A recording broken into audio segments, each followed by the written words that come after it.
जय माता दी दोस्तों। माघ मास गुप्त नवरात्रि के तीसरे दिन की हार्दिक शुभकामनाएं। माँ त्रिपुरा सुंदरी की पूजा करने का नियम है। अगर कोई सच्चे मन से माँ त्रिपुरा सुंदरी की पूजा करता है तो उसके जीवन की सभी समस्याएं दूर हो जाती हैं और ऐसे भक्त को सुख और समृद्धि की प्राप्ति होती है। शास्त्रों में माँ त्रिपुरा सुंदरी को महाविद्याओं की तीसरी विद्या कहा गया है। ऐसा माना जाता है कि माँ त्रिपुरा सुंदरी तीनों लोकों में सबसे सुंदर हैं। माता की कृपा पाने के लिए वीडियो को लाइक सब्सक्राइब अवश्य करें। माँ त्रिपुरा सुंदरी को ललिता और राजेश्वरी भी कहते हैं। शास्त्रों में माँ त्रिपुरा सुंदरी को माँ पार्वती का प्रतिनिधित्व करने वाली देवी बताया गया है। इसीलिए माँ त्रिपुरा सुंदरी को तांत्रिक पार्वती भी कहा जाता है। माँ त्रिपुरा सुंदरी 16 वर्ष की कन्या के रूप में दिखाई देती हैं।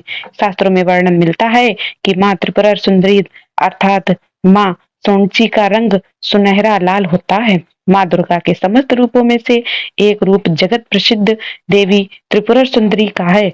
माँ त्रिपुरा सुंदरी तीनों लोकों में सबसे सुंदर और सभी कर्मों का बहुत ही जल्दी फल प्रदान करने वाली देवी होती है। माँ त्रिपुरा सुंदरी 16 कलाओं के युक्त 16 वर्ष की कन्या की तरह हजारों सूर्य का तेज अपने अंदर समाहित किए हुए हैं। माँ की पूजा करने से मनुष्य को सभी प्रकार के ऐश्वर्य और भोग की प्राप्ति होती है, साथ ही मृत्यु के मोक्ष की भी प्राप्ति होती है। माँ त्रिपुरा सुंदरी को आकर्षण की देवी माना जाता है। इनका पूजन करने से आकर्षण और सुंदरता बढ़ती है। अगर किसी के जीवन में हमेशा कलह होती है और अगर आपका कोई माँ आपसे नाराज हो गया हो, समाज में मान सम्मान पद प्राप्त करने के लिए वीडियो को लाइक सब्सक्राइब अवश्य करें। या फिर किसी व्यक्ति को अपनी तरफ मोहित करने के लिए माँ सुंदरी की पूजा की जाती है। इनकी उपासना करने से मोक्ष की प्राप्ति होती है। गुप्त नवरात्रि में मुख्य रूप से माँ त्रिपुरा सुंदरी की पूजा करने का नियम है। माँ की पूजा करने के लिए सूर्यास्त से पहले स्नान करने के बाद सफेद रंग के वस्त्र धारण करें। सफेद ना हो तो हल्के रंग के वस्त्र धारण करके भी पूजा कर सकते हैं। जब आप एक लकड़ी की चौकी पर गंगा जल छिड़क कर उसे शुद्ध कर लें, उत्तर दिशा की ओर मुंह करके बैठें। चौकी पर सफेद या गुलाबी रंग का वस्त्र बिछाकर माँ की तस्वीर की स्थापना करें। अगर आपके पास त्रिपुरा सुंदरी माता की हित प्रतिमा है तो आप श्री यंत्र की भी स्थापना कर सकते हैं। इसके बाद माँ को कुमकुम लगाएं, उन्हें अक्षत फूल पुष्प आदि समर्पित करें। माँ का सो उपचार से पूजन करें। मिठाई या खीर से माँ को भोग लगाएं। पूजा करने के बाद सबसे अंत में पूजा में हुई किसी भी गलती के लिए माँ से क्षमा प्रार्थना करें। पूजा करने के बाद जो प्रसाद है उसे 9 साल से छोटी कन्याओं को प्रसाद रूप में बांट देना चाहिए। है गुप्त रूप से ही यह प्रसाद आपको बांटना है। यदि ऐसा करना संभव ना हो तो छोटी कन्या आपको नहीं मिल रही हो तो किसी एक कन्या को भी आप खिला सकते हैं। परिवार में यदि कोई कन्या छोटी है तो आप उसे प्रसाद दे सकते हैं।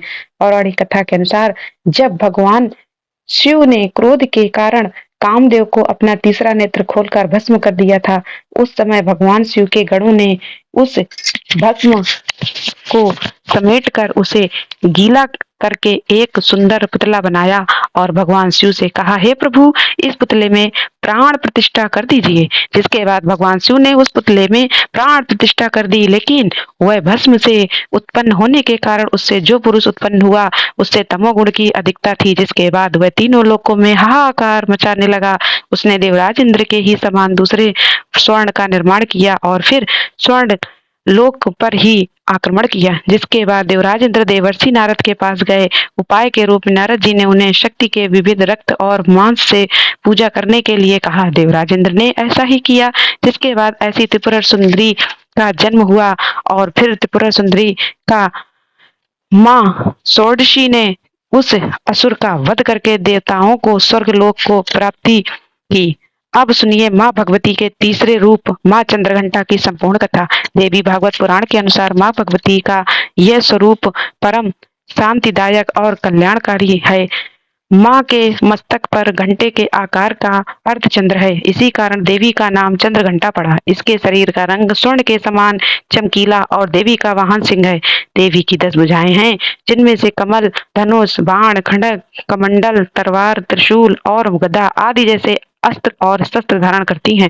माँ चंद्रघंटा के कंठ में सफेद पुष्प की माला और शीश पर मुकुट विराजमान है।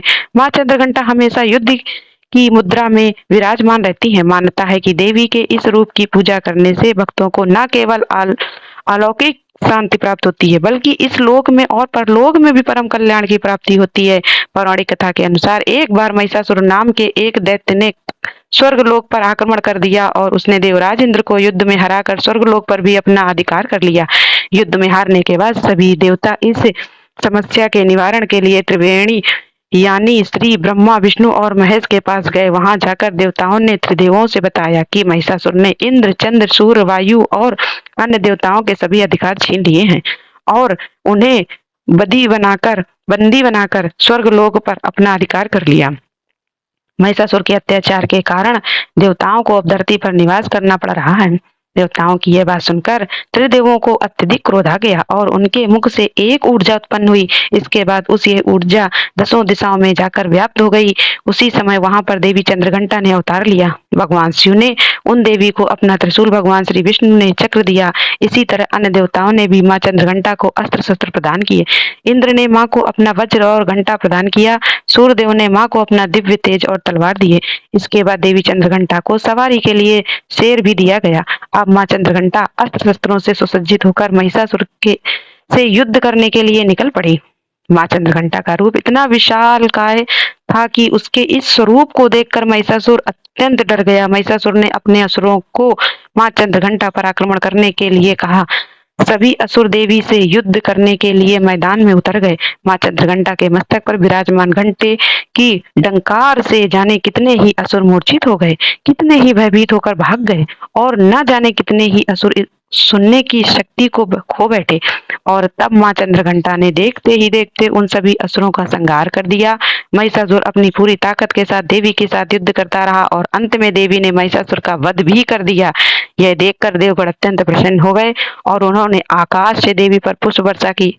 आकाश में धुंध भी बज उठी और इस प्रकार चारों ओर शांति छा गई। इस तरह देवी चंद्रघंटा ने देवताओं की रक्षा कर उन्हें स्वर्गलोक की प्राप्ति कराई। प्रेम से बोलिए चंद्रघंटा माता की जय। धार्मिक कथाओं के अनुसार एक बार बृहस्पति श्री जी ने ब्रह्मा जी से प्रश्न किया। धार्मिक कथाओं के अनुसार एक बार ब्रह्मा जी ने सूर्य से प्रश्न किया कि हे ब्रह्मा जी, चैत्र और अश्विनी मास के शुक्ल पक्ष में नवरात्रि का व्रत और महोत्सव क्यों किया जाता है? इस व्रत का क्या फल है? इसे किस प्रकार करना उचित है? सबसे पहले इस व्रत को किसने किया? कृपा करके इसका विस्तार पूर्वक वर्णन कीजिए। तब बृहस्पति जी के इस प्रश्न के उत्तर में ब्रह्मा जी ने कहा कि हे बृहस्पति, प्राणियों के हित की इच्छा तुमने बहुत अच्छा प्रश्न किया है। दरअसल जो मनुष्य मनोरथ पूर्ण करने वाली दुर्गा, श्री गणेश, महादेव, सूर्य के नारायण, इन पंच देवों का ध्यान करते हैं वे मनुष्य धन्य हैं। यह नवरात्रि व्रत संपूर्ण कामनाओं को पूर्ण करने वाला। इसके करने से पुत्र की कामना वाले को पुत्र, धन की इच्छा करने वाले को धन, विद्या की इच्छा करने वाले को विद्या और सुख की इच्छा करने वाले को सुख की प्राप्ति होती है। इस व्रत को करने से रोगी मनुष्य का रोग दूर हो जाता है, मनुष्य की संपूर्ण विपत्तियां दूर हो जाती हैं और घर में सुख समृद्धि की वृद्धि होती है। बांझ को पुत्र मिलता है, समस्त पापों छुटकारा मिलता है और मन का मनोरथ भी सिद्ध हो जाता है। श्री ब्रह्मा जी के अनुसार जो मनुष्य इस नवरात्रि व्रत को नहीं करता वह अनेक दुखों को भोगता है और कष्ट और रोग से पीड़ित होकर अग्निहीन को प्राप्त होता है। उसको संतान नहीं होती और वह धन धान से रहित हो भूख और प्यासे व्याकुल भटकता फिरता रहता है। ब्रह्मा जी कहते हैं कि हे बृहस्पति जी, पहले जिसने इस व्रत को किया वह कथा मैं तुमसे सुनाता हूँ, तुम सावधान होकर सुनो। इस प्रकार ब्रह्मा जी का यह वचन सुनकर बृहस्पति जी बोले कि हे ब्रह्मा जी, ब्राह्मण मनुष्यों का कल्याण करने वाले इस व्रत के इतिहास को मेरे लिए कहो, मैं सावधान होकर सुन रहा हूँ। आपकी शरण में आए हुए मुझ पर आप कृपा करो। तब ब्रह्मा जी बोले, प्राचीन काल में मनोहर नगर में पीठ नाम का एक अनाथ ब्राह्मण रहता था। वह भगवती देवी दुर्गा का अनन्य भक्त था। उसके संपूर्ण सद्गुणों से युक्त सुमित नाम की एक अत्यंत सुंदरी कन्या उत्पन्न हुई। भगवान शिव के कंठ से विष से अपने पिता के घर में अपनी सहेलियों के साथ खेलती हुई इस प्रकार बढ़ने लगी जैसे शुक्ल पक्ष में चंद्रमा की कलाएं बढ़ती है। उसका पिता प्रतिदिन माँ दुर्गा की पूजा कर होम किया करता तो उस समय नियम से वहाँ उपस्थित रहती। फिर एक दिन सुमति अपने सखियों के साथ खेल में लग गई और वह भगवती के पूजन में उपस्थित नहीं हो पाई। उसके पिता को पुत्री की ऐसी असावधानी देख देखकर बड़ा भयंकर क्रोध युद्ध आया हुआ और वह और माँ अपनी काली ने पुत्री सभी को का कहने वध लगा, कर अरे दिया। दुष्ट लेकिन पुत्री, माँ काली आज का तूने क्रोध भगवती शांत का नहीं पूजन हुआ नहीं था किया। और माँ अब इस काली कारण के मैं इस क्रोध किसी से सब कुष्ठ रोगी संसार या भी जलने दरिद्र लगा। मनुष्य के साथ उसके तेरा बाद विवाह भगवान करूंगा। शिव ने एक पिता के बालक का ऐसा रूप वचन धारण सुनकर किया सुमिति और को शमशान बड़ा में लेटकर रोने दुख लगे। हुआ और फिर जिसके वह बाद माँ पिता काली से उन्हें कहने देखकर लगी, और पिताजी, मोहित हो गईं मैं तो और अपनी तब माँ काली आपकी का क्रोध पुत्री भी हूँ शांत और हो वह गया। सब यदि कोई तरह भक्त से गुप्त आपके नवरात्रि के अधीन हूँ। दिनों में माँ जैसी काली आपकी की इच्छा हो पूजा वैसा करता है करो। तो उसके राजा से, ऊपर किसी भी कुष्ठी से, प्रकार की दरिद्र से या आसुरी फिर शक्ति उस या जिसके कोई भी साथ चाहो मेरा नकारात्मक विवाह शक्ति कर दो, असर नहीं पर होता। होगा वही माँ जो काली मेरे की भाग्य पूजा में करने लिखा है। वाले व्यक्ति मेरा को तो रूप अटल यश जय विश्वास की है कि जो प्राप्ति जैसा होती कर्म है। करता है सभी उसको सांसारिक कर्मों के बाधाएं अनुसार वैसा समाप्त ही हो फल प्राप्त जाती होता हैं। है, माँ क्योंकि काली ने कर्म करना चामुंडा का मनुष्यों के संग अधीन है, पर फल देना तो चामुंड का ईश्वर के संहार अधीन किया है। था, जैसे अग्नि में इसीलिए पड़ने पर इन्हें तिनके चामुंडा आदि के नाम से भी उसको जाना और जाता है। अधिक प्रज्वलित माँ कर काली देते हैं। अपने इस गले में प्रकार कन्या की मुंडमाला धारण निर्भरता से करती कहे हैं। हुए इस वचन इनके सुनकर उस एक हाथ ब्राह्मण में ने खड़ग, दूसरे हाथ क्रोधित में होकर अपनी त्रिशूल और कन्या का तीसरे विवाह हाथ में एक कटा हुआ सिर कुष्ठी के होता साथ है। तुरंत माँ ही कर दुर्गा ने दिया रक्त और बीज अत्यंत नाम के क्रोधित असुर होकर का वह वध पुत्री करने से के कहने लिए लगा, हे काली माँ का पुत्री, अवतार धारण अपने किया कर्म का था। फल भोगो। 10 देखे महाविद्याओं में भाग्य के माँ भरोसे काली रहकर तुम प्रथम क्या देवी करती हैं। हो। गुप्त पिता के नवरात्रि में ऐसे कटु प्रथम दिन वचनों माँ को काली सुनकर की आराधना की सुमति मन जाती में है। विचार जो करने लोग लगी, तंत्र और शक्तियाँ मेरा प्रदान दुर्भाग्य, करना बड़ा चाहते दुर्भाग्य हैं उन्हें जिसे पहले दिन से विशेष मुझे रूप से माँ ऐसा काली की पति पूजा मिला। इस करनी तरह चाहिए। अपने दुखों जो का लोग विचार अपने करती हुई शत्रुओं वह से कन्या बहुत अपने परेशान पति के रहते हैं साथ वन उन्हें में गुप्त चली गई नवरात्रि में और महाकाली की डरावने आराधना उषा करके युक्त उस निर्जन वन में उपवास भी उन्होंने रखना वहां रात चाहिए। ऐसा बड़े दुख करने से और कष्ट शत्रुओं से से बिताई। मुक्ति मिलती उस है। गरीब बालिका की महाकाली की ऐसी पूजा दशा करने से देखकर भगवती अकाल ने पूर्व व्रत पूर्ण का के भय भी प्रभाव दूर से हो प्रकट जाता होकर है। गुप्त सुमति से नवरात्रि में 2 तरीके से माँ कहा, काली की हे दीन पूजा ब्राह्मणी, की मैं जाती तुमसे है। जो प्रसन्न लोग हूँ, तंत्र तुम जो विद्या चाहो वो हासिल करना वरदान मांग चाहते सकते हैं हो। भगवती वो लोग दुर्गा का इस यह दिन वचन सुनकर माँ काली ब्राह्मणी की ने तंत्र कहा, विद्या आप द्वारा कौन है। उपासना करते हैं। वह कुछ लोग सब गुप्त मुझसे नवरात्रि कहो। के पहले ब्राह्मणी दिन का यह वचन सामान्य सुनकर देवी तरीके ने से कहा, माँ मैं की आराधना आदि करते शक्ति हैं भगवती जिससे हूँ, उनके मैं जीवन ही के ब्रह्मा सभी कष्ट विद्या और दूर हो जाते सरस्वती हैं। हूँ। माँ काली प्रसन्न को होने लाल पर मैं रंग अत्यंत प्राणियों का प्रिय दुख है, दूर इसीलिए कर आज के दिन उसको माँ सुख काली प्रदान को करती आप हूँ। लाल रंग हे की वस्तुओं ब्राह्मणी, का मैं खास तुझ तौर पर पर गुड़ और तेरे अनार का पूर्व भोग जन्म लगा के सकते पुण्य हैं। के प्रभाव से माँ काली की अत्यंत पूजा प्रसन्न हूँ। करने के लिए तुम्हारे गुप्त पूर्वजन का नवरात्रि के वृतांत भी पहले सुनाती दिन हूँ। अब ब्रह्म सुनो, मुहूर्त तुम में पूर्व जन्म में उठकर निषाद स्नान की करने पत्नी के थी बाद और स्वच्छ अति वस्त्र धारण करके एक चौकी पर गंगा जल छिड़क कर पतिव्रता थी। उसे एक शुद्ध दिन तेरे करने पति उस निषाद पर ने साफ चोरी की कपड़ा बिछाकर और अब चोरी करने घट के कारण तुम स्थापना दोनों करें। का घट राजा स्थापना सिपाहियों ने पकड़ करने लिया और ले के जाकर लिए कारागार मिट्टी, में बंद तांबे कर या दिया। स्टील के उन पात्र लोगों में ने जल तुझे भरकर और तेरे चौकी पति पर को रखें। भोजन तक नहीं उसके दिया। इस ऊपर एक प्रकार नारियल नवरात्रि को के दिनों मौली में और तुमने चुन्नी न से तो कुछ लपेटकर खाया कलश के और ऊपर न जल स्थापित पिया। करें। इस आज प्रकार 9 चौकी दिन पर तक माँ तुमसे काली यह की नवरात्रि का प्रति व्रत हो गया। माँ स्थापित ब्राह्मणी, करें। उन दिनों में यदि जो व्रत आपके तुम उस व्रत पास के माँ प्रभाव काली से की कोई प्रसन्न भी होकर प्रतिमा नहीं है तो तुमको आप माँ मनवांछित वर भगवती की, देती माँ हूँ दुर्गा की कि तस्वीर या तुम्हारी फिर जो प्रतिमा भी इच्छा सो मांग लो। स्थापना इस कर सकते प्रकार हैं। देवी दुर्गा के वचन सुनकर वह ब्राह्मणी बोली, देवी, अगर आप मुझ पर प्रसन्न हैं तो हे माँ, मैं आपको प्रणाम करती हूँ। कृपा करके मेरे पति का कोढ़ दूर कर दो। तब देवी ने कहा, उन दिनों तुमने जो व्रत किया था उस व्रत का एक दिन का पूर्ण पति का कोढ़ दूर करने के लिए अर्पण कर दो। उस पुण्य के प्रभाव से तेरा पति कोढ़ से मुक्त हो जाएगा। ब्रह्मा जी बोले। इस प्रकार देवी के वचन सुनकर वह ब्राह्मणी बहुत प्रसन्न हुई और पति को निरोगी करके इच्छा से जब उसने तथास्तु ऐसा वचन कहा, तब देखते ही देखते उनके पति का शरीर भगवती दुर्गा की कृपा से कुष्ठ रहित हो गया और वह अत्यंत क्रांतिन हो गया। वह ब्राह्मणी पति की मनोहर देह को देखकर देवी की स्तुति करने लगी। हे देवी दुर्गे, आप दुर्गति को दूर करने वाली, तीनों लोकों का दुख दूर करने वाली, हे जगत माता माँ अम्बे, मुझ पर निरपराध अबला को मेरे पिता ने कुष्ठी मनुष्य के साथ विवाह करके घर से निकाल दिया। पिता के तिरस्कार निर्जन वन में मैं भटक रही हूँ और अपने आपने मेरा इस विपदा से उद्धार किया है। हे देवी, मैं आपको प्रणाम करती हूँ, मेरी रक्षा करो। ब्रह्मा जी बोले, हे बृहस्पति जी, इस ब्राह्मणी की ऐसी स्तुति सुन देवी प्रसन्न होकर ब्राह्मणी से कहा, ब्राह्मणी, तेरे उदालय नामक अति बुद्धिमान, धनवान, कीर्तिवान और जितेंद्र पुत्र शीघ्र उत्पन्न होगा। ऐसा वर प्रदान कर देवी ने ब्राह्मणी से फिर कहा, हे ब्राह्मणी, और जो कुछ भी तेरी इच्छा हो वह मांग ले।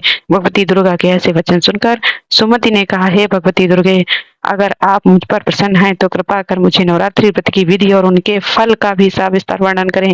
इस प्रकार ब्राह्मणी के वचन सुनकर देवी दुर्गा ने कहा, हे ब्राह्मणी, मैं तुझे समस्त पापों को दूर करने वाले नवरात्र व्रत की विधि बतलाती हूँ, जिसको सुनने से मोक्ष की प्राप्ति होती है। अश्विनी मास के शुक्ल पक्ष की प्रतिपदा से लेकर 9 दिन तक विधि पूर्वक व्रत करें। यदि दिन भर का व्रत न कर सकें तो एक समय भोजन करें। विद्वान ब्राह्मणों से पूछकर घट स्थापना करें और वह वाटिका बनाकर उसको प्रतिदिन जल से सींचे। महाकाली, महालक्ष्मी, महासरस्वती देवी की मूर्तियां स्थापित कर उसकी नित्य विधि सहित पूजन करें और पुष्पों से विधि पूर्वक अर्घ दें। बिजौरा के फल से अर्घ देने से रूप की प्राप्ति होती है। जय फल से अर्घ देने से, कीर्ति दाग से अर्घ देने पर कार्य की सिद्धि होती है। आंवले से अर्घ देने से सुख की प्राप्ति और केले से अर्घ देने से आभूषणों की प्राप्ति होती है। इस प्रकार पुष्पों और फलों से अर्घ देकर व्रत समाप्त होने पर नवों दिन यथाविधि हवन करें। घाट, घी, गेहूं, शहद और 9 तिल की विल, नारियल, दाख और कदम आदि से हवन करें। गेहूं से होम करने से लक्ष्मी की प्राप्ति होती है। खीर और चंपा के पुष्पों से धन की और बेल पत्तों से तेज और सुख की प्राप्ति होती है। व्रत करने वाला मनुष्य इस विधि विधान से होम करा आचार को अत्यंत विनम्रता के साथ प्रणाम करे और यज्ञ की सिद्धि के लिए उसे दक्षिणा भी दे। इस प्रकार बताई हुई विधि के अनुसार जो व्यक्ति व्रत करता है उसके सब मनोरथ सिद्ध होते हैं।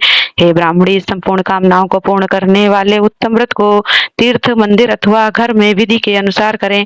ब्रह्मा जी बोले, हे बृहस्पति जी, इस प्रकार ब्राह्मणी को व्रत की विधि और फलदायक देवी अर्घ को हो गई। जो मनुष्य या स्त्री इस व्रत को भक्ति पूर्वक करता है वह इस लोक में सुख प्राप्त कर अंत में दुर्लभ मोक्ष को प्राप्त करता है। बृहस्पति, यह इस दुर्लभ व्रत का महत्व है जो मैंने तुम्हें बताया है। यह सुनकर बृहस्पति जी आनंद से प्रफुल्लित होकर ब्रह्मा जी से कहने लगे, हे ब्रह्मा जी, आपने मुझ पर अति कृपा की जो मुझे नवरात्र व्रत का महत्व सुनाया। तब ब्रह्मा जी बोले कि बृहस्पति जी, यह देवी भगवती शक्ति संपूर्ण लोकों का पालन करने वाली है। इन महादेवी के प्रभावों को भला कौन जान सकता है। सभी प्रेम से बोले, देवी भगवती की जय।